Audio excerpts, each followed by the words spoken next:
Life is full of surprises, but the biggest one of all is learning what it takes to handle them. So, for starting a new chapter of learnings, I, Sakshi Jain, and I have the pleasure of being your host for today, wants to extend a warm greeting and good morning to all of you present here. I hope you all are doing amazing. On behalf of whole SEMS family, I welcome you all for today's international webinar on topic managing mental health at work. Also, I see a quite number of people are joining us. Before I proceed, let me take a brief moment for the introduction of my organization. SEMS Welfare Foundation is a not-for-profit entity established to work in the areas of education, social welfare, women empowerment, skill development, entrepreneurship, livelihood generation, etc. SEMS Group has conducted various international conferences, seminars, workshops, and webinars on emerging technologies in various parts of India and has an active network of 3,000 plus engineers, managers, researchers, etc. As discussed earlier, the topic for today's webinar is Managing Mental Health at Work by speaker for today, Mr. Arjun Nanda sir. As we all know about the competition of job these days and vacancy of jobs available to us, looking opportunities is a very vigorous way. Yet in the event that you follow the methods and have a strong system set up, you have a decent possibility handling the position you need. With huge number of graduates going up to get occupation and organization across the world, one should expertise themselves in soft skills as well as search for creative ways to stand apart from the group. To discuss this in detail, I'm delighted to have our guest speaker, Mr. Arjun Nanda sir. Arjun sir is a co-founder of Common Caller, a company promoting soft skills training and English language training in education and corporate sector of India. He preach and practice communication skills and mental health, which help companies in building an environment focusing on employees' mental well-being. He also works as brand manager in MEU Cosmetics, helping them build a brand for a new generation of customers with inclusiveness. He also works as an English language coach in Height Institute. Thank you so much, Sakshi. So, without any further delay, I, Sakshi Jain, would like to give my heartiest welcome to our guest speaker, Mr. Arjun Nanda, sir. Now, over to you, sir. Okay, great. So I'm not really used to Zoom meetings. I'm a person who likes to conduct sessions that are offline, and I personally believe online sessions may not have that much impact on you guys as an offline session does. So thank you so much for the introduction, Sakshi. It was really beautiful, and thank you for basically giving me the spotlight in such a way. Thank you so much. So as Sakshi said, I have three jobs, and one of them is my own business. Second off, I have some. It's a business as well, but I just have a little part of the equity in there. And third is I'm also teaching English language, and it's a very small institute. I'm just doing it part time to help out some friends. So basically that's the three things that I've been doing. I've been in this field for past over 3 years officially, and another 1 year unofficially, where I was trying to figure out what is it that I want to do. And now I've been helping companies in their corporate trainings, in trying to figure out where the mental health of the employees stand and how to fix them. So the topic of today for today is why is mental health such an important topic in today's culture, and why is it that companies need to know that this is something that need to be taken care of. Okay, so before we start, I want you to most of you guys might know, some of you might not know, that we've been entering a stage that's been called by HRs stage of great I think it's called mm, the great recession, not recession, the great resignation. A lot of companies have been facing resignations. Amazon has been facing it, Shopify has been facing it, Microsoft, there's been a lot of companies, and the primary reason is being told that employees are willing to work for lesser salaries but for better culture that's that takes care of their mental health. That is something that's been happening. So if you guys are not aware of it, you guys can check it out. It's a great topic to look into. So let's start the session. So first of all, I would like to begin with, why is your mental health important for you at work? And let me be honest with you, some of you guys might have worked in a company, some of you guys might have not worked in the company. We all have a set perspective for human resource managers and the team, that these people are there to protect us. But I'll be brutally honest with you guys, most of the human resource managers and the HR team is there to protect the interest of the company, not the interest of the employees. They are there not to protect the employees, but they are there to protect the company from the employees. So there is something this is something that not a lot of people are aware of, and they rely completely on HR to take care of their mental health. So if you guys are working somewhere right now, if your company doesn't have a proper infrastructure or a program that helps you to take care of your mental health, I will be telling you guys things that you can do by yourself if the company is not doing it for you, on how you can manage your mental health accordingly. So, why is your mental health important for you at work? Not for the company, but for you. When I hope most of you guys know what empathy is. So there is another word called apathy, which is completely opposite of empathy. It's lack of feelings, lack of touch, like it's complete shallowness from the things that you like to do and things that are around you. So, uh, if you do not have a proper mental health, if you're not managing your mental well-being, you would go into the stage of apathy where nothing would matter to you. You're just sitting at work and looking at the clock, trying to figure out when the time will be over, when I would get to go home. So that causes lack of engagement at your work, and your productivity and job performance suffer, which would lead to, if your productivity and job performance suffer, your bosses would be over your head, uh, trying to tell you to do your work properly, and they would be not as kind as me to tell you like this. They would of course be scolding you. Now that would lead to overtimes, which you might not get paid for, which you might get paid for up to the company, which would reduce your physical capability to do things, and your daily functionings would also get reduced. Your sleep patterns would get messed up. Another part is when you are working, uh, when you're emotionally in a state in which you are emotionally high, when you're overwhelmed, your communications gets misaligned. You will forget important dates, you will forget to communicate with your bosses or your supervisors or your fellow associates, and which would further lead to poor decision making. And this are not a good things for an employee who's working in a company. If the company is not taking care of yourself, if of you, and you're not taking care of yourself, this is the thing that can happen, which can reflect very badly in your review. Company reviews happens, and they would let you know these are the things that you need to take care of. And if you go to some another company and they would ask you for their review in another company, they would tell you like, this is the person, this is how it behave, this is how he or she behaves. So this is something that causes that poor mental health causes at your work.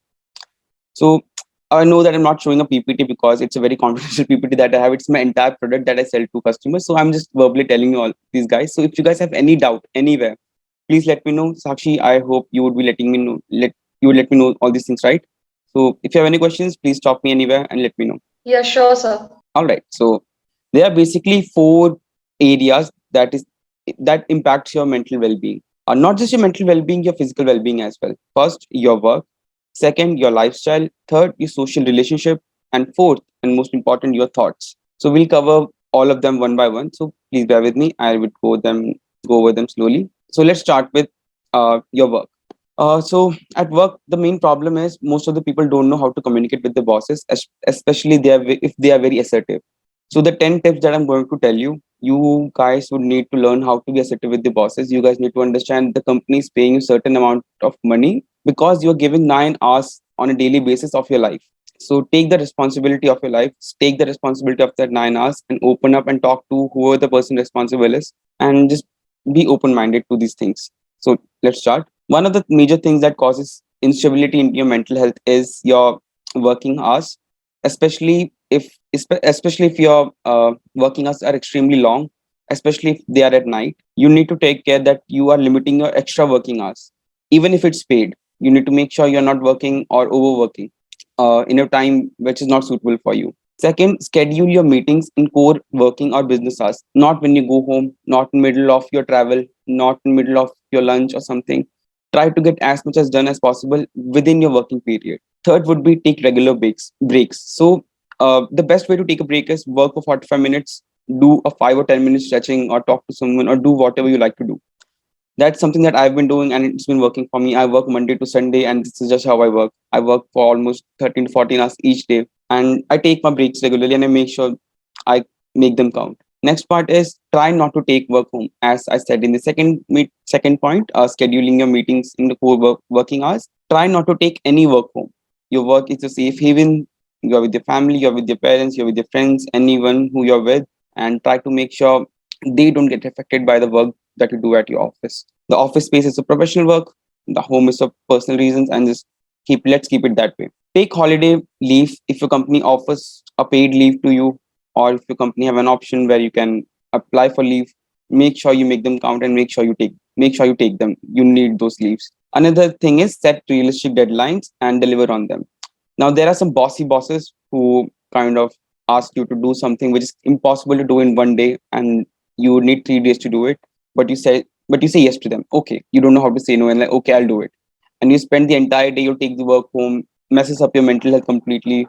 The main problem in this is not setting a realistic deadline, because you know how to set a realistic deadline. The main point is how to say no, which is also my seventh point. Sometimes it's okay to say no. If something is out of your scope of work, if for example you are there to let's suppose you're an accountant and your boss comes and says to you, get me a cup of coffee.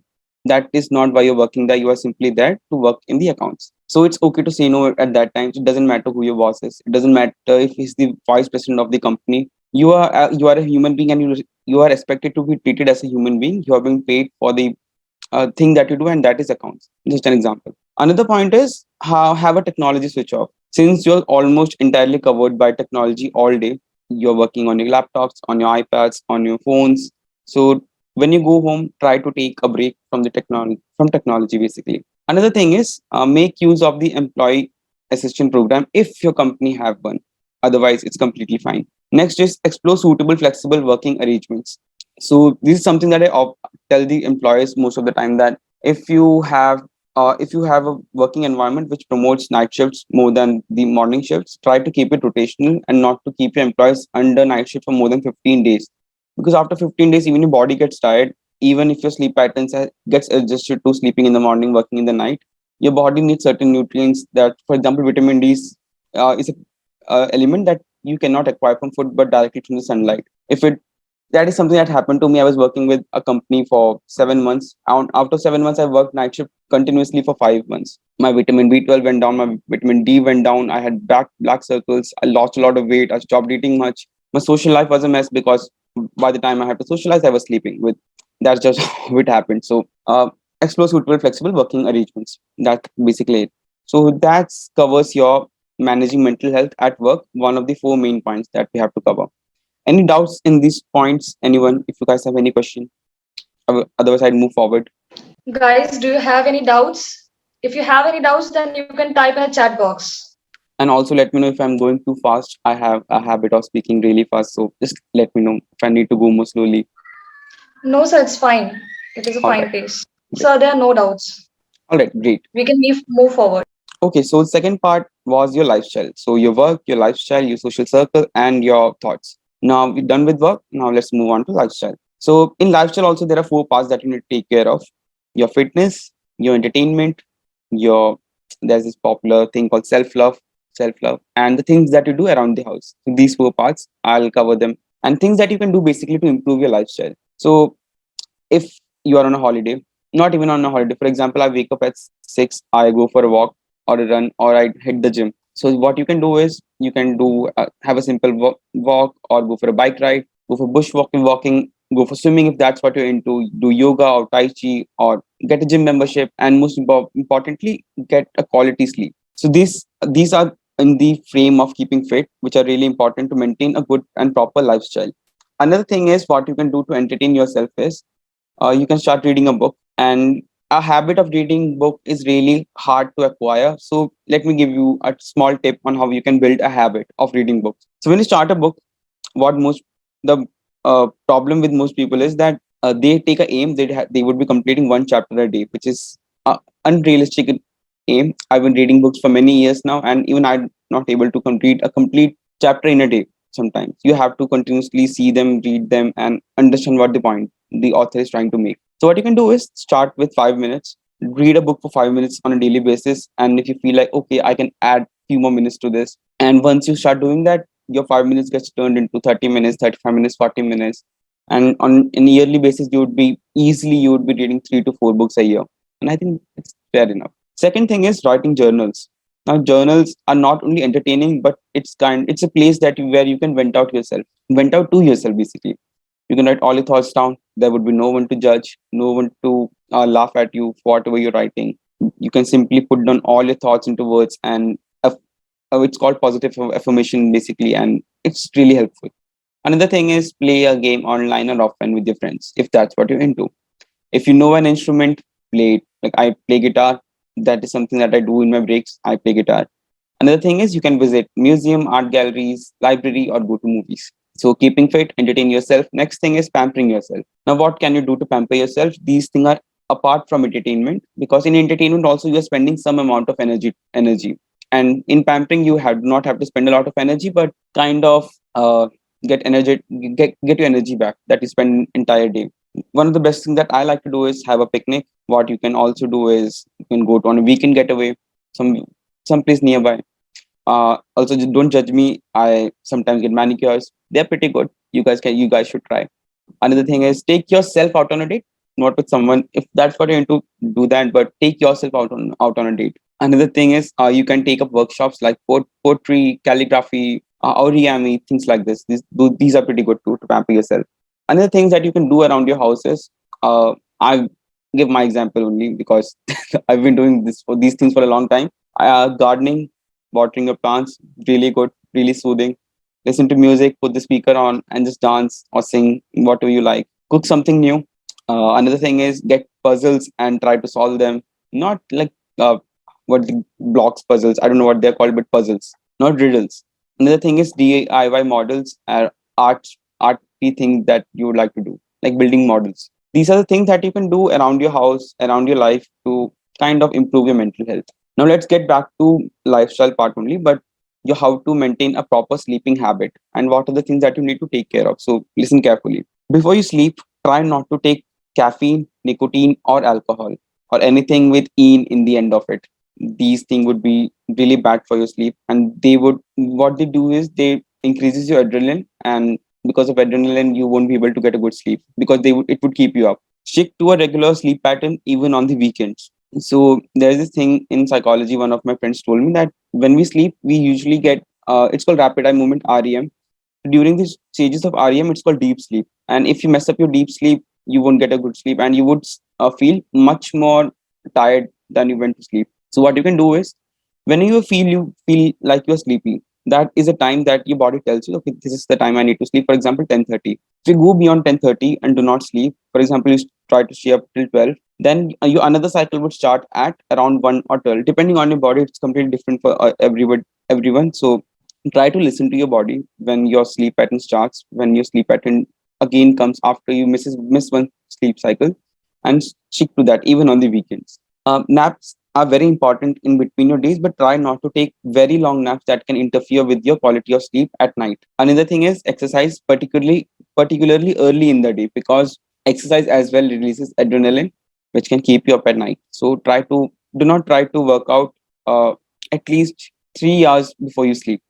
You can do it before that. Another thing is ensure you have a comfortable sleeping environment. Take 10 100 pillows if that's what you're into, 20 blankets if that's what you're into, and optimal temperature as well. So your bedroom temperature, make sure it isn't too warm because cold conditions help you to get to a stay sleep.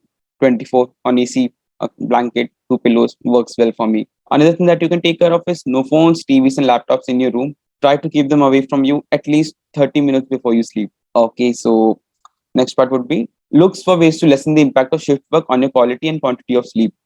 This happens a lot with the people who are into night shift. If you're into night shift, once you come back home, freshen up, have your breakfast, and keep the technology part away and just go to sleep.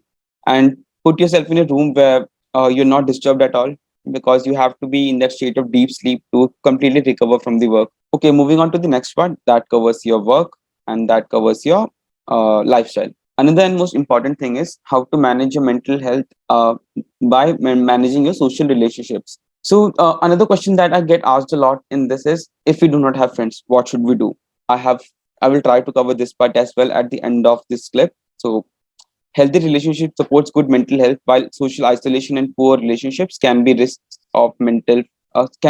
risk factors for mental health conditions like anxiety, depression, and loneliness. And some of the ways that you can stay connected to your peers and everybody is call a friend or family member for a chat or arrange a catch up. Try to do it on weekly or weekend basis. If you don't feel you have anyone to call, reach out to the closest acquaintances and neighbors. Another thing that you can do is if you do not have a circle of friends, if you do not have a circle of good colleagues or good people around you, try to contribute your time to NGOs or community meetups, things like this, because a really good people come here. For example, if someone is contributing in NGO, of course, they have to be good people, right? And you can get to meet all these people, create a new friend circle for yourself, and that would lead to having new friend and family members like this. So that is something that you can do if you do not have friends. Call up NGO, ask for if they have a spot for volunteering, and go and do it. Don't be afraid to smile and say hello to strangers you cross path with. So just try it, okay? One day, whenever you're going out next time, try to just smile at a random stranger, and if this smile back, you will get this sudden rush of happiness within you, and it's really great. Another thing is spend less time in front of TV and computer screen, especially binge watching Netflix, Amazon Prime, whatever you watch. And these apps have a habit of keeping you hooked, especially the series. They always leave your cliffhangers. You like, one more episode I can watch. There's just one more episode, and you spend your entire day watching them. So try to keep a separate time for watching these things, and try not to indulge too much in these things, and try to go outside more than sitting in front of your screen. Okay, join networking, social and special interest community groups that meet on a regular basis. Consider volunteering, which lets you help other people. It's a great way to meet new people. If you have children or pets, take good to a playground, take them there and spend time with them. Okay, now the most important part, and it's a bit tricky part as well, how learning the connections between your thoughts and your feelings. In simple words, we experience feeling first, then generate thoughts because of that feeling. So our feelings are generated by external sources, and our thoughts are generated by our internal sources. So in feelings, emotions or reactions to physical or mental sensations triggered from an external source. For example, it's hot outside, you feel thirsty or you get sweaty. Thoughts are ideas or perceptions or opinions triggered in a mind, produced by thinking or feeling something suddenly. This is completely internal. Now, since you felt thirsty because it was cold outside, you thought about drinking a melonade. That is a thought. Now comes behavior. Now feelings plus thoughts turns into behavior. The actions we take after feeling and processing something in our thoughts leads to behavior. For example, you first felt hot, then you felt thirsty, then you had a thought about drinking a lemonade. So you made a lemonade and drank it. So that was a behavior. That is an output of all this input that happened within you. Now, how these thoughts are important for you at your work. Now, there are two schools of thoughts. One is unhelpful thought and one is helpful thought. So I would be giving you an example to figure out and understand what an unhelpful thought is.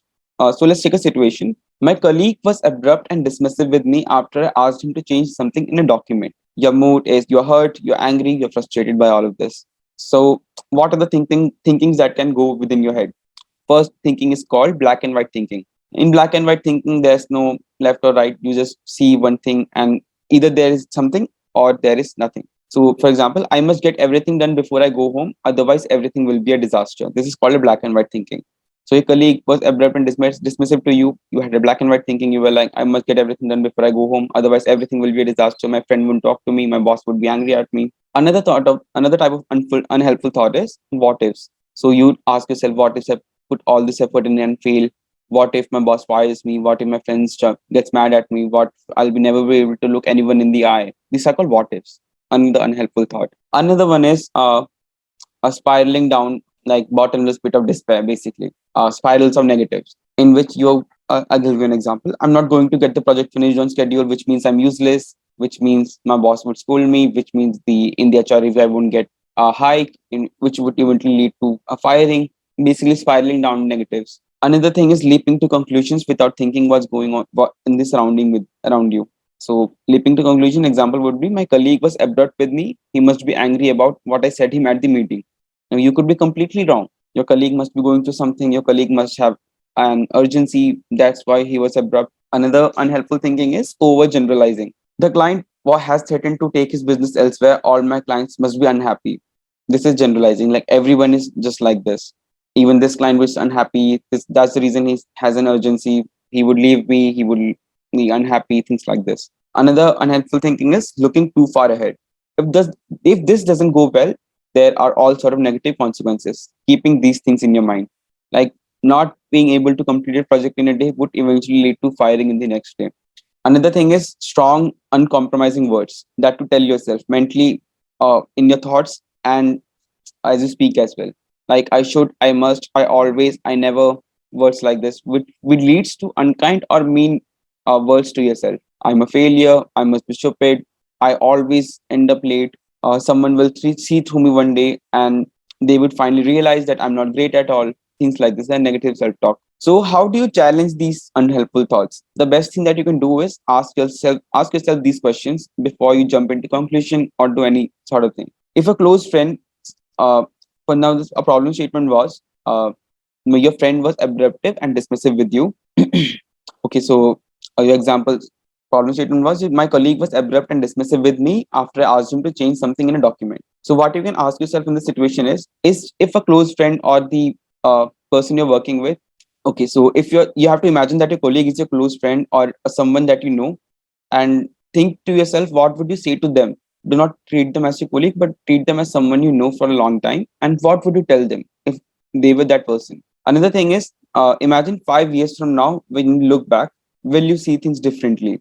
Like, your friend was abrupt, you imagine taking yourself to 5 years from now and think to yourself, was it even necessary to scold him or to talk like this? Next is, are the things I'm jumping to conclusions about justified by evidence? For example, I talked about jumping into conclusions that I might get fired. So try to think of evidences to kind of prove yourself wrong. That okay, I'm jumping into conclusions. There is no solid proof of that I might get fired. Another is, what am I ignoring about my strengths and how am I coping? So whatever your strengths might be, you have to figure out. For example, my strength is sympathy and empathy. Whenever I'm in a problem, I try to figure out. I try to put myself in a sort of spotlight and tell myself, okay, you're better than this. You can understand the situation much more clearly than others do. And I try to understand the person I'm talking to, what they might be going through. Maybe that's the reason they were dismissive. So in that situation, your problem statement would get turned to, he's not always like that. Maybe he's stressed about his divorce and it's not going to do with me.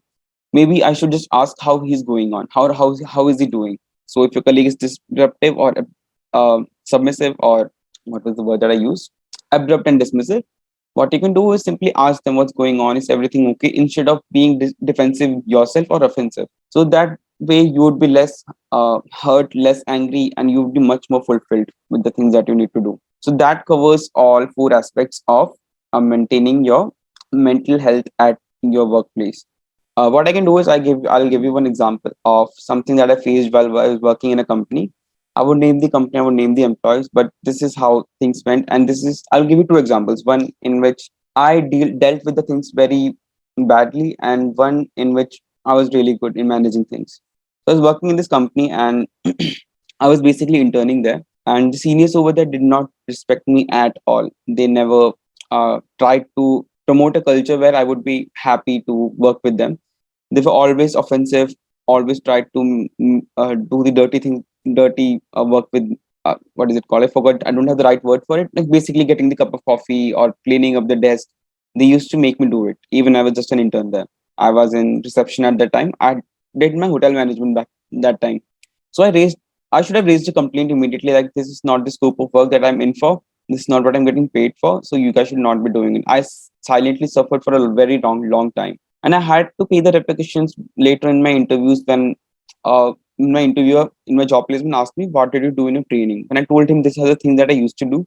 He immediately asked me, Arjun, why didn't you say something to this? This simply shows that you don't know how to take a stand for yourself, and we're not looking for people who don't know how to take a stand for themselves. And that kind of hurt my reputation that day. So another example is, now 3 years from then, I was working with another I was working in a business. I had another startup back then, and I had a fight with my then partner, who was the partner in the business, and he kind of, let's say, how do I put it without sounding offensive? He did something with the money of the company which I did not like at all, and we were at very low business at that time. And instead, I could have just left the company and could have hurled abuses at him. I went there. I went to meet him and tried to figure out why did he did what he do. And what he did was, he bought an iPhone with the company's money when we had a very low budget with us. So I asked him, why did he do that? He said he always wanted to buy an iPhone. It has always been his dream. And I tried to tell him that this is not something that you do as a business person, to spend the expenses to buy an iPhone with the expense of the company.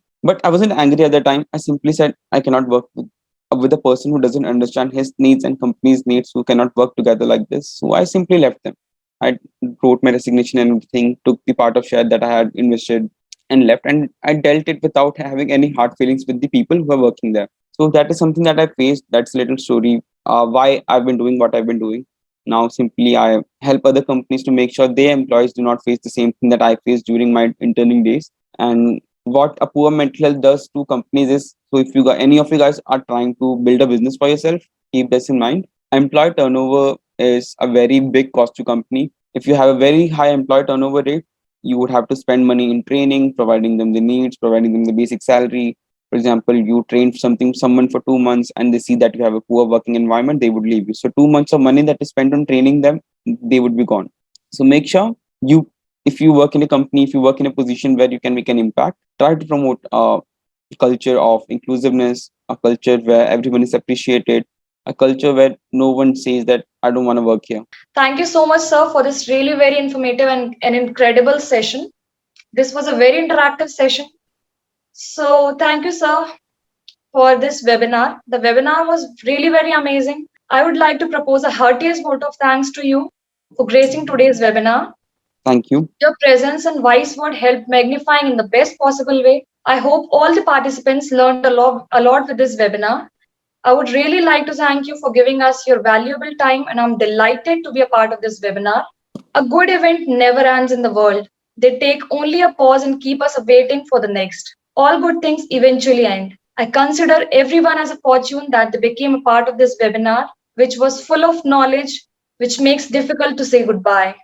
Thank you so much, sir. Thank you so much, everyone, and sir, for cooperating. Again, thank you for attending today's webinar. And optimism is the faith that leads to achievement. Nothing can be done without hope and confidence. So stay connected to us for new learnings. I, Sakshi Jain, your host for today, signing off on a cheerful note. Have a wonderful day. Thank you, everyone, for joining us. Thank you so much, sir. Thank you so much, Sakshi. Have a good one.